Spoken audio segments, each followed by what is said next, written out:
Gresham Middle School. I'm Abigail Stutz. And I'm Kariah Clark. Today is Wednesday, February 22nd, and welcome to your GNN. Please join us for a moment of silence. Please stand for the Pledge of Allegiance. Attention, salute, pledge. I pledge allegiance to the flag of the United States of America and to the republic for which it stands, one nation, under God, indivisible, with liberty and justice for all. Please remain standing for the Gresham Mission Statement.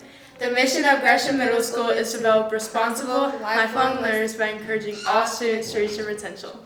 Please be seated. Yoke will meet on Tuesday in the activity room 6:30 to 7:30. Deadline to order your books is soon. Please order online if you want one. Important dates: Friday, February the 24th, sports and club pictures. Tuesday, March the 7th, 8th grade field trip to Expo Center. Thursday, March the 9th, 8th grade field trip to Central High School. Friday, March the 10th, student-staff basketball game. Let's say the 4 B's. Be safe, be responsible, be respectful, and be kind. Good morning, Gresham Middle School. Today, for Black History Month, we'll be featuring Henrietta Lacks.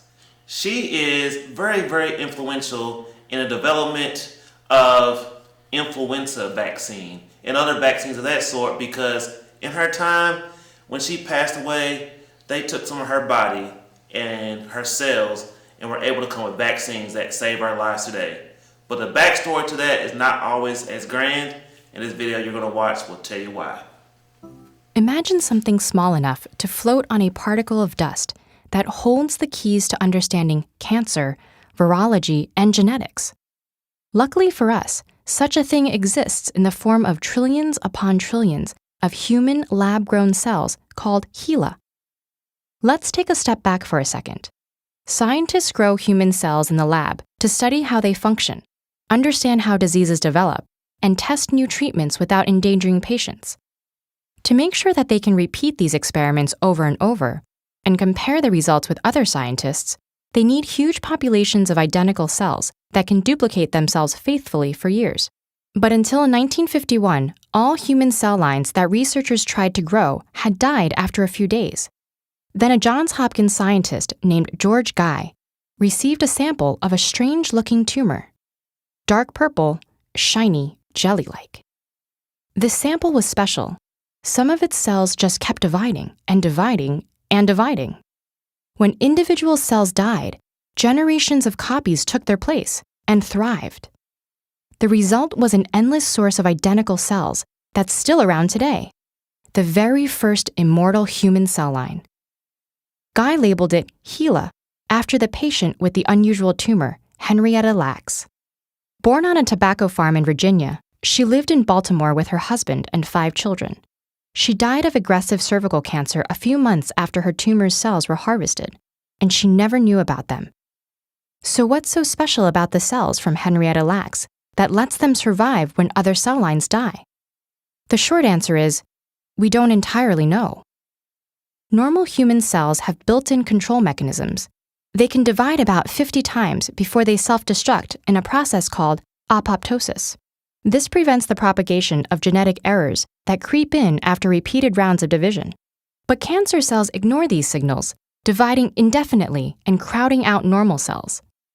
Still, most cell lines eventually die off, especially outside the human body. Not HeLa, though, and that's the part we can't yet explain. Regardless, when Dr. Guy realized he had the first immortal line of human cells, he sent samples to labs all over the world. Soon the world's first cell production facility was churning out 6 trillion HeLa cells a week, and scientists put them to work in an ethically problematic way, building careers and fortunes off of Henrietta's cells without her or her family's consent, or even knowledge until decades later. The polio epidemic was at its peak in the early 50s.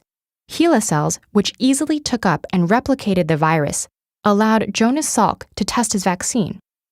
They've been used to study diseases including measles, mumps, HIV, and Ebola.